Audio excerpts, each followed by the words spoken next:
എല്ലാവർക്കും പുതിയ ഒരു വീഡിയോയിലേക്ക് സ്വാഗതം. കുറച്ച് നാൾ ഞാൻ യൂട്യൂബിൽ നിന്നും ഒരു അവധി എടുത്തിരിക്കുകയായിരുന്നു. അങ്ങനെയൊന്നുമില്ല, കുറച്ച് നാൾ വീഡിയോ ചെയ്യാൻ പറ്റിയില്ല. കാരണം ഒരുപാട് ജോലി തിരക്കുകളും ഒക്കെ ഉണ്ടായിരുന്നു. ഇനിയാണ് നമ്മുടെ യാത്രകളൊക്കെ ആരംഭിക്കുന്നത്. ഈ വർഷത്തെ ഏറ്റവും ആദ്യത്തെ വീഡിയോ ആണിത്. ഈ വർഷം ഒരുപാട് യാത്രകളുണ്ട്. ഈ വർഷത്തെ യാത്രകളിൽ അധികവും ഞാൻ ഫോക്കസ് ചെയ്തിരിക്കുന്നത് ട്രക്കിംഗ്, ഹൈക്കിംഗ്, അല്ലെങ്കിൽ ഈ ഡീപ്പ് ജംഗിൾ വാക്ക്, നേച്ചറുമായി ബന്ധപ്പെട്ട കാര്യങ്ങളൊക്കെയാണ്. ആ ഒരു കാര്യത്തിനാണ് ഏറ്റവും കൂടുതൽ പ്രസക്തി ഞാൻ ഈ വർഷം കൊടുത്തിരിക്കുന്നത്. അതിലെ ഏറ്റവും ആദ്യത്തെ യാത്രയാണത്, ഇന്തോനേഷ്യ.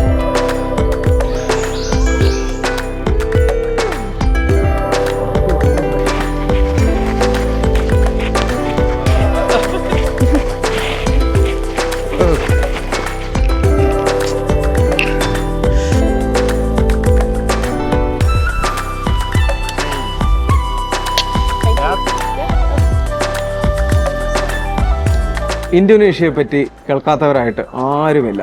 എസ്പെഷ്യലി ബാലി എന്ന് പറഞ്ഞു കഴിഞ്ഞാൽ, ബാലി കേൾക്കാത്തവർ ആരാണുള്ളത്? എല്ലാവർക്കും ബാലി കേട്ടിട്ടുണ്ട്. ഞാനിപ്പോൾ ഇരിക്കുന്ന ഈ ബാലിയിൽ ടൂറിസം എന്ന് പറയുന്നത്, ഇങ്ങനെയൊക്കെ ടൂറിസം ചെയ്യാമോ എന്നൊക്കെ ഞാനിങ്ങനെ ആലോചിച്ചിട്ടുണ്ട്. അത്രയ്ക്ക് ആൾക്കാരാണ് ഇവിടെ. വിദേശികൾ, നമ്മൾ ഏത് സ്ട്രീറ്റിൽ പോയാലും വിദേശികളെ കാണാം. ഇവിടെയൊക്കെ ഒരുപാട് റിസോർട്ടുകളും അല്ലെങ്കിൽ ടൂറിസ്റ്റുകൾക്ക് വേണ്ടിയുള്ള എല്ലാ കാര്യങ്ങളും അവരിവിടെ ഒരുക്കി വെച്ചിട്ടുണ്ട്. കേരളവുമായിട്ട് വളരെയധികം സാമ്യമുള്ള ഒരു രാജ്യമാണ് ഇന്തോനേഷ്യ. കേരളത്തിലൊക്കെ നെൽവയലുകളുണ്ടെങ്കിൽ ഇവിടെയും നെൽവയലുകളും അതിനെ ഒരു ടൂറിസമായിട്ട്, അല്ലെങ്കിൽ ടൂറിസ്റ്റുകൾക്ക് കാണുവാനായിട്ട് തുറന്നു കൊടുത്തിരിക്കുകയാണ്. കൃഷിയും ചെയ്യുന്നു, അത് ടൂറിസ്റ്റുകൾക്ക് കാണാം. ഇവിടെ ഒരുപാട് ട്രക്കിംഗ് ഓപ്ഷൻസ് ഉണ്ട്. ഒരുപാട് നേച്ചർ കാണുവാനായിട്ട് നമുക്കിവിടെ വന്നു കഴിഞ്ഞാൽ സാധിക്കും. അതേപോലെ തന്നെ ഒരുപാട് ഫുഡ് ഓപ്ഷൻസ് ഇഷ്ടപ്പെടുന്നവർക്കുണ്ട്. ഇവിടെ ഒത്തിരി കാര്യങ്ങൾ ഇന്തോനേഷ്യയിൽ നമുക്ക് വന്നു കഴിഞ്ഞാൽ കാണാനാവും. എൻ്റെ ഈ ഇന്തോനേഷ്യയിൽ ഞാനിപ്പോൾ പ്രാവശ്യം വന്നിരിക്കുന്നത് പ്രധാനമായും ഒരു ട്രക്കിങ്ങിന് വേണ്ടിയിട്ടാണ്. ഈ ട്രക്കിംഗ് എന്ന് പറയുമ്പോൾ ഇന്തോനേഷ്യയിൽ ഒരുപാട് വലിയ മൗണ്ടൻസുകൾ നമുക്ക് ട്രക്ക് ചെയ്യാം. ഇന്തോനേഷ്യയിലെ രണ്ടാമത്തെ വലിയ ഒരു വോൾക്കാനിക് മൗണ്ടനാണ് മൗണ്ട് റിഞ്ചാനി. അത് സ്ഥിതി ചെയ്യുന്നത് ലംബോക്കിലാണ്. ലംബോക്ക് എന്ന് പറയുന്നത് ഇന്തോനേഷ്യയിലെ ബാലിയിൽ നിന്നും 1 മണിക്കൂർ ഫ്ലൈറ്റ് എടുത്ത് മറ്റൊരു ഐലൻഡാണ് ലംബോക്ക്. അവിടെയാണ് മൗണ്ട് റിഞ്ചാനി സ്ഥിതി ചെയ്യുന്നത്. ഇത് സമുദ്രനിരപ്പിൽ നിന്നും ഒരു 3722 മീറ്റർ മുകളിലാണ് ഈ ഒരു മൗണ്ട് റിഞ്ചാനി സ്ഥിതി ചെയ്യുന്നത്. ഏകദേശം ഒരു 12,222 അടി മുകളിലാണ് മൗണ്ട് റിഞ്ചാനി. 3 ദിവസത്തെ ട്രക്കിംഗ് ആണ്. മൊത്തം നമുക്കൊരു 5 ദിവസം വേണം അവിടെ പോയി താമസിച്ച്, പിന്നെ ട്രക്കിങ് 2 നൈറ്റ് നമ്മൾ ടെൻറ്റിലൊക്കെ താമസിച്ച് തിരിച്ചിറങ്ങി വന്ന്, അങ്ങനെയാണ് ഈ ഒരു ട്രക്കിങ് നടക്കുന്നത്. അപ്പോൾ അതിന് വേണ്ടിയിട്ടാണ് ഞാനിവിടെ വന്നിരിക്കുന്നത്. അപ്പോൾ അതുകൊണ്ട് ഇതൊരു ലീഷർ ട്രിപ്പല്ല. ഇവിടെ ബാലിയിൽ വരിക, ഇവിടുന്ന് നേരെ ലംബോക്കിൽ ചെല്ലുക, അവിടുന്ന് ട്രക്ക് ചെയ്യുക, തിരിച്ചു പോവുക, അതാണ്. അപ്പോൾ ഈ ഒരു വീഡിയോയുടെ ഒരു ഉദ്ദേശം ഞാൻ പറയാം. ആദ്യം ഞാൻ ഇന്തോനേഷ്യയെ പറ്റി പറയാം. ഇന്തോനേഷ്യ എന്ന് പറയുന്നത് ഏകദേശം 28 കോടി ജനങ്ങളുള്ള ഒരു വലിയ രാജ്യമാണ്. ഭൂവിസ്തൃതിയിൽ ലോകത്തിലെ തന്നെ 14ാമത്തെ വലിയ രാജ്യം. പിന്നെ പറയുകയാണെങ്കിൽ ഇവിടെ ഏകദേശം ഒരു 17,000-ൽ പരം ദ്വീപുകൾ ഇന്തോനേഷ്യയിലുണ്ട്. അത് വളരെ ഒരു ഇൻട്രസ്റ്റിംഗ് ആയിട്ടുള്ള കാര്യമായിരുന്നു. ഒരു 200ഓളം എത്നിക് വിഭാഗത്തിൽപ്പെട്ട ആൾക്കാർ ഓരോ ദ്വീപുകളിലും ഒക്കെ ഉണ്ട്. മൊത്തത്തിൽ 300-ൽ പരം ഭാഷകൾ ഇവർ സംസാരിക്കുന്നുണ്ട്. ലോക്കലായിട്ടുള്ള ഭാഷകളൊക്കെ ഉണ്ട്. ഇന്തോനേഷ്യ എന്ന് പറയുന്നത് ട്രക്കിംഗ് ചെയ്യാൻ ആഗ്രഹമുള്ളവർക്ക്, നേച്ചർ കാണുവാൻ ആഗ്രഹമുള്ളവർക്ക് ഇന്തോനേഷ്യയിൽ വരാം. പല ദ്വീപുകൾക്കും പല പ്രത്യേകതകളും പല ഭംഗിയുമാണ് കാണുവാനുള്ളത്. അപ്പം ഇതൊക്കെയാണ് ഇന്തോനേഷ്യയെ പറ്റി പറയാനുള്ളൊരു കാര്യം. ഞാനിനി പെട്ടെന്ന് ഈ ഇന്തോനേഷ്യയിലേക്ക് നിങ്ങൾ വരുവാനായിട്ട് തയ്യാറാവുകയാണെങ്കിൽ എന്തൊക്കെ ശ്രദ്ധിക്കണം, അതിനെപ്പറ്റിയാണ് ഞാൻ ഇനി പറയാനായിട്ട് പോകുന്നത്. ഏറ്റവും പ്രധാനപ്പെട്ട കാര്യം വിസയാണ് നമുക്ക് ഈ രാജ്യത്ത് വരുവാനായിട്ട് ആദ്യം വേണ്ടത്. അതിന് നമുക്ക് ഈ വിസ വേണം. ഈ വിസ എന്ന് പറയുന്നത് നമുക്ക് ഓൺലൈനിൽ നമുക്കെടുക്കാം, അല്ലെങ്കിൽ ഇവിടെ വന്ന് ഇറങ്ങിയതിന് ശേഷം നമുക്ക് വിസ ഓൺ അറൈവൽ എന്നുള്ള ഓപ്ഷൻ ഉണ്ട്. അവിടെ ചെന്ന് കഴിഞ്ഞാലും നമുക്ക് വിസ കിട്ടും. ഏറ്റവും നല്ലത് നിങ്ങൾ വിസ എടുത്തിട്ട് വരിക. അതിൻ്റെ കാരണം, 1, ഇവിടെ വലിയ ക്യൂ ആണ്. 2, ഇവിടെ നമ്മൾ വന്ന് വിസ എടുക്കുമ്പോൾ നമ്മൾ കൊടുക്കുന്ന പണമാണെങ്കിൽ അതിന് തിരിച്ച് കിട്ടുമ്പോൾ ചിലപ്പോൾ കുറവ് കാണും, അല്ലെങ്കിൽ കാർഡ് ഉപയോഗിക്കണം, അതിന് എക്സ്ട്രാ ചാർജ് ഉണ്ട്. അപ്പോൾ ഏറ്റവും നല്ലത് ഈ വിസ അവിടെ നിന്ന് എടുത്തിട്ട് വരിക. ഈ വിസയുടെ ലിങ്ക് ഞാൻ താഴെ കൊടുത്തിട്ടുണ്ട്. ഞാൻ പറയുന്ന എല്ലാ കാര്യങ്ങളുടെയും ലിങ്ക് ഞാൻ താഴെ കൊടുത്തിട്ടുണ്ട്. അതിൽ ഈ വിസയുടെ ലിങ്കും നിങ്ങൾ ക്ലിക്ക് ചെയ്യുക. കാരണം നിങ്ങൾ ഗൂഗിളിൽ പോയി വിസ എന്നടിക്കുമ്പോൾ കുറേ ലിങ്കുകൾ വരും, അതിൽ സ്പാമൊക്കെ ഉണ്ട്. അപ്പോൾ ഈ ലിങ്ക് ഉപയോഗിച്ച് വിസ എടുക്കാം. രണ്ടാമത്തത് കസ്റ്റംസ് ഡിക്ലറേഷനാണ്. അതൊരു വളരെ സിമ്പിളായിട്ടുള്ളൊരു ഫോമാണ്. അതിന് ഏകദേശം $14 അതും കസ്റ്റംസ് ഡിക്ലറേഷൻ, അതും ഫോം ഫില്ല് ചെയ്യുക, എടുക്കുക. പിന്നെ ടൂറിസ്റ്റ് ലെവി, പിന്നെ ഹെൽത്ത് പാസ്. ഈ 4 കാര്യങ്ങൾ വളരെ സിമ്പിളാണ്. അതിൻ്റെ 4 ലിങ്ക് ഞാൻ താഴെ കൊടുത്തേക്കാം.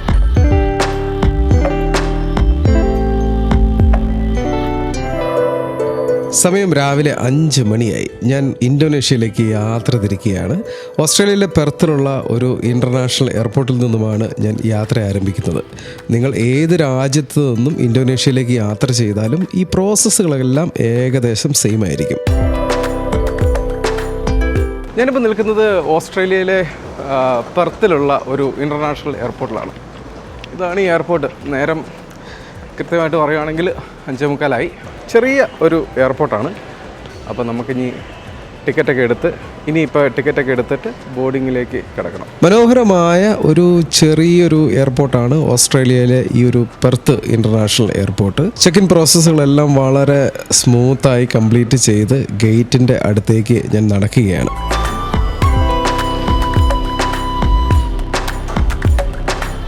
ഓസ്ട്രേലിയയിൽ പ്രധാനമായും 6 സ്റ്റേറ്റുകളാണ് ഉള്ളത്. അതിലേറ്റവും ഒരു വലിയ സ്റ്റേറ്റാണ് വെസ്റ്റേൺ ഓസ്ട്രേലിയ. അതിൻ്റെ ഒരു ക്യാപിറ്റലാണ് പെർത്ത്. അവിടെ നിന്നാണ് ഞാൻ സംസാരിക്കുന്നത്. ഒരു 3.25 മണിക്കൂർ ഉണ്ടെങ്കിൽ നമ്മളിപ്പോൾ ഇന്തോനേഷ്യയിലെത്തി. അവിടെ ബാലിയിലാണ് ചെന്നിറങ്ങുന്നത്. അവിടെ ഒരു 2-3 ദിവസം താമസിച്ച് അവിടുന്ന് നേരെ ഞാൻ പോകുന്നത് ലംബോക്ക് എന്ന് പറയുന്ന ഒരു ഐലൻഡിലേക്കാണ്. ഏറ്റവും പ്രശസ്തമായ മൗണ്ട് റിഞ്ചാനി ട്രക്കിംഗ് ലംബോക്കിലാണ് നടക്കുന്നത്. ലംബോക്ക് എന്ന് പറയുന്ന ഒരു ഐലൻഡിലാണ്. ഏകദേശം ഒരു 33 ലക്ഷം ആൾക്കാരൊക്കെ താമസിക്കുന്ന ഒരു വലിയൊരു ഐലൻഡാണ്. അവിടുത്തെ ഒരു വലിയ മൗണ്ടൻ ആണ് മൗണ്ട് റിഞ്ചാനി. ബാറ്റിക് എയർലൈൻസിലാണ് ഞാൻ യാത്ര ചെയ്യുന്നത്. ഈ പെർത്തിൽ നിന്നും ഒരു 3.25 മണിക്കൂർ യാത്ര ചെയ്താൽ നമ്മൾ ബാലിയിലെ ഡെൻപസാറിലുള്ള ഒരു എയർപോർട്ടിൽ എത്തിച്ചേരും. അവിടെ ഒരു 3 ദിവസം താമസിച്ചതിന് ശേഷമാണ് ഞാൻ ലംബോക്കിലുള്ള മൗണ്ട് റിഞ്ചാനി ട്രക്കിങ്ങിന് വേണ്ടി ഞാൻ പോകുന്നത്. നല്ല തിരക്കുണ്ട് ഈ വിസയ്ക്ക് വേണ്ടിയിട്ട്. നേരത്തെ ഈ വിസ എടുക്കുകയാണെങ്കിൽ ഈ ഒരു തിരക്കുകളൊക്കെ ഒഴിവാക്കി നമുക്ക് നേരെ എയർപോർട്ടിന് പുറത്തേക്ക് ഇറങ്ങാമായിരുന്നു. എങ്കിലും ഈ വിസയ്ക്ക് വേണ്ടിയുള്ള ഒരു നീണ്ട ക്യൂവിലാണ് ഞാനിപ്പോൾ നിൽക്കുന്നത്. ഈ വിസ എടുത്തതിന് ശേഷം ബാഗേജുകളൊക്കെ കളക്ട് ചെയ്ത് ഞാൻ എയർപോർട്ടിൻ്റെ പുറത്തേക്ക് ഇറങ്ങി. ഇനി നമുക്ക് ആദ്യം വേണ്ടത് ഇൻ്റർനെറ്റിന് വേണ്ടിയിട്ടുള്ള ഒരു സിം എടുക്കുക എന്നുള്ളതാണ്. ടെലികോംസെല്ലാണ് ഞാൻ ഇതിനു വേണ്ടി സജസ്റ്റ് ചെയ്യുന്ന ഒരു സിം. അത്യാവശ്യം നല്ല സ്പീഡും ഹോൾ ഇന്തോനേഷ്യ വൈഡ് കവറേജും ഉള്ളതാണ് ഈ ഒരു ടെലികോംസെല്ല്.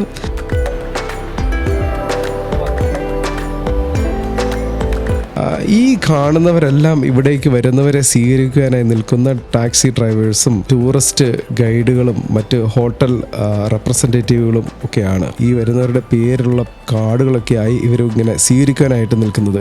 വളരെ മനോഹരമായ ഒരു കാഴ്ചയാണിത്. എനിക്ക് ഈ ബാലിയിലെ ട്രാഫിക് എല്ലാം വളരെ നേരത്തെ തന്നെ അറിയാവുന്നത് കാരണം ഞാൻ വിചാരിച്ചു ഒരു സ്കൂട്ടർ ഹയർ ചെയ്ത് ബാലിയിൽ കൂടി സഞ്ചരിക്കാം. ഈ സ്കൂട്ടർ ഹയർ ചെയ്യുക എന്ന് പറഞ്ഞു കഴിഞ്ഞാൽ അത് വളരെ സിമ്പിളായിട്ടുള്ളൊരു പ്രോസസ്സാണ്. നിങ്ങൾ bikeago.com എന്ന സൈറ്റിൽ കയറി ഇവിടേക്ക് വരുന്നതിന് മുമ്പ് തന്നെ വളരെ സിമ്പിളായിട്ട് നിങ്ങൾക്ക് ഏത് സ്കൂട്ടറാണോ ആവശ്യം അത് ബുക്ക് ചെയ്യാവുന്നതാണ്. അവരത് ഫുൾ ടാങ്ക് പെട്രോളൊക്കെ അടിച്ച് നമ്മൾ പിക്കപ്പ് ഓപ്ഷൻ എയർപോർട്ടാണെങ്കിൽ ഒരു എയർപോർട്ടിൽ നമുക്ക് ഡെലിവറി ചെയ്തു തരും. ഈ കാണുന്ന ഈ ഒരു റെഡ് സ്കൂട്ടറാണ്, ഒരു വെസ്പയാണത്. ഇതാണ് ഞാൻ ഇനി 3 ദിവസം ബാലിയിൽ ഉപയോഗിക്കുവാനായി പോകുന്ന സ്കൂട്ടർ.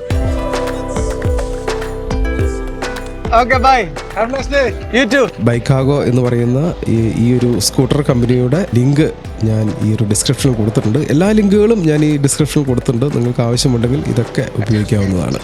നമുക്കിങ്ങനെ ഈ ഗൂഗിൾ മാപ്പ് നോക്കി നമുക്കിങ്ങനെ അങ്ങോട്ട് പോവാം. അതാണ് ഇതിൻ്റെ ഒരു പ്രത്യേകത. കണ്ടില്ലേ, ഇതാണ് ബാലി. ഇതാണ് ബാലി മോനെ. ഇങ്ങനത്തെ സ്കൂട്ടറിലും ഒക്കെ നമുക്ക് ഈ ബാലികൂടെ പോകാൻ പറ്റുന്ന ഏറ്റവും നല്ല ഒരു ഓപ്ഷൻ എന്ന് പറയുന്നത്. കാരണം അല്ലെങ്കിൽ ഇവിടെ ഭയങ്കര ബ്ലോക്കാണ്. ഈ ബ്ലോക്കിൻ്റെ ഇടയ്ക്കിടയ്ക്ക് നമ്മൾ ടാക്സിയൊക്കെ വിളിച്ച് പോയി കഴിഞ്ഞാൽ നമ്മൾ പെട്ടെന്നൊന്നും വീട്ടിലെത്തത്തില്ല. നമ്മുടെ നാട്ടികടെയൊക്കെ ഓടിക്കുന്ന ഒരു സ്കില്ലുണ്ടെങ്കിൽ ഇവിടെ ബാലിയിൽ സിമ്പിളായിട്ട് നമുക്ക് ബൈക്ക് ഓടിക്കാവുന്ന കേസോ. വഴിയൊക്കെ നല്ല കാര്യം ചെറിയ വഴിയൊക്കെ ആണെങ്കിലും, ചെറിയ വഴിയാണ് കണ്ടോ, ചെറിയ വഴികളൊക്കെ ആണെങ്കിലും ആ വഴിയൊക്കെ നല്ല ഭംഗിയായിട്ടാണ്, കാരണം വെച്ചാൽ ഒരുപാട് ടൂറിസ്റ്റ് വന്നതല്ലേ, അതുകൊണ്ട് വഴിയൊക്കെ ഉണ്ടല്ലേ ചെറിയ വഴികളാണ്. ഉണ്ടല്ല ബാലി ഗേറ്റുകളൊക്കെ ഉണ്ടല്ലോ, ബാലി ഗേറ്റുകളൊക്കെ ഈ പോണ വഴിയിലൊക്കെ ഉണ്ട് കേട്ടോ. ഓരോ വീടുകളും ഞാനിവിടെ കേട്ടേക്കുന്നത് ഓരോ ചില വീട്ടുകാർക്കൊക്കെ അവരുടേതായ ആ വീടിൻ്റെ കോമ്പൗണ്ടിനുള്ളിൽ തന്നെ അവർക്കൊരു അമ്പലമൊക്കെ ഉണ്ടെന്നാണ് ഞാൻ കേട്ടേക്കണേ. അതൊക്കെ നമുക്ക് പിന്നെ കാണാം, സമയം കിട്ടുമെങ്കിൽ കാണാം. ഇവിടെ ഒരു ക്ഷേത്രമാണ് കേട്ടോ, കണ്ടില്ലേ? ഇങ്ങനത്തെ അമ്പലങ്ങളൊക്കെ നമുക്ക് പോണ വഴിക്കൊക്കെ കാണാവേ, കണ്ടില്ലേ? അങ്ങനത്തെ അമ്പലങ്ങളൊക്കെ കാണാം. ഒരു ടൂറിസ്റ്റ് ഡെസ്റ്റിനേഷനാണിത് ഈ ഒരു സ്ഥലം. കുറേ ടൂറിസ്റ്റുകളൊക്കെ നമുക്ക് ഇവിടെ കാണാം. ഇതൊക്കെ ബാലിയുടെ അടിപൊളി സംഭവങ്ങളാണ് കണ്ടോ. ഒത്തിരി ടൂറിസ്റ്റുകളൊക്കെ ഇവിടെ ഉണ്ട്.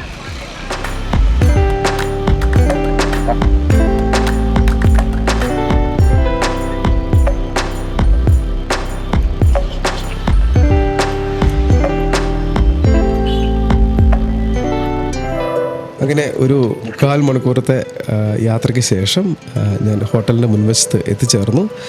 ഹോട്ടലൊന്നും ഞാനങ്ങനെ ഇപ്പോൾ അങ്ങനെ കാണിക്കുന്നില്ല, അതൊന്നും ഇവിടെ ഒരു പ്രസക്തിയുള്ളതായി എനിക്ക് തോന്നുന്നില്ല. അത്യാവശ്യം ഈ ബാലിയുള്ള എല്ലാ ഹോട്ടലുകളും ഏകദേശം അത്യാവശ്യം നല്ല നിലവാരം പുലർത്തുന്ന ഹോട്ടലുകൾ തന്നെയാണ്. അപ്പോൾ ഇനിയുള്ള കാഴ്ചകൾ, ഇനി ഇന്തോനേഷ്യയിലെ മനോഹരമായ ട്രക്കിങ്ങിൻ്റെ കാഴ്ചകളും മറ്റ് ഗ്രാമങ്ങളുടെ കാഴ്ചകളൊക്കെ നിങ്ങൾക്ക് ഇനി വരുന്ന എപ്പിസോഡുകളിൽ കാണാവുന്നതാണ്. അപ്പോൾ എൻ്റെ വീഡിയോ ഞാനിവിടെ വൈൻഡപ്പ് ചെയ്യുകയാണ്. നിങ്ങൾക്ക് എൻ്റെ വീഡിയോ ഇഷ്ടപ്പെട്ടെങ്കിൽ നിങ്ങൾ സബ്സ്ക്രൈബ് ചെയ്യുക, നിങ്ങളുടെ അഭിപ്രായങ്ങളൊക്കെ നിങ്ങൾ എഴുതുക, പിന്നെ അതേപോലെ തന്നെ നിങ്ങൾ ലൈക്ക് ചെയ്യുക. ഇനിയുള്ള കാഴ്ചകളൊക്കെ വളരെ മനോഹരമായ കാഴ്ചകളാണ്. ട്രക്കിംഗ് ആണ് ഏറ്റവും പ്രധാനപ്പെട്ട. മൗണ്ട് റിഞ്ചാനി ട്രക്കിങ് വളരെ ഹാർഡായിട്ടുള്ള വളരെ മനോഹരമായിട്ടുള്ള ഒരു ട്രക്കിംഗ് ആണിത്. അപ്പോൾ നമുക്ക് മുന്നോട്ടുള്ള വീഡിയോയിൽ നമുക്ക് ഇനിയും കാണാം. എല്ലാവർക്കും നല്ലൊരു ദിവസം ആശംസിക്കുന്നു. Good bye.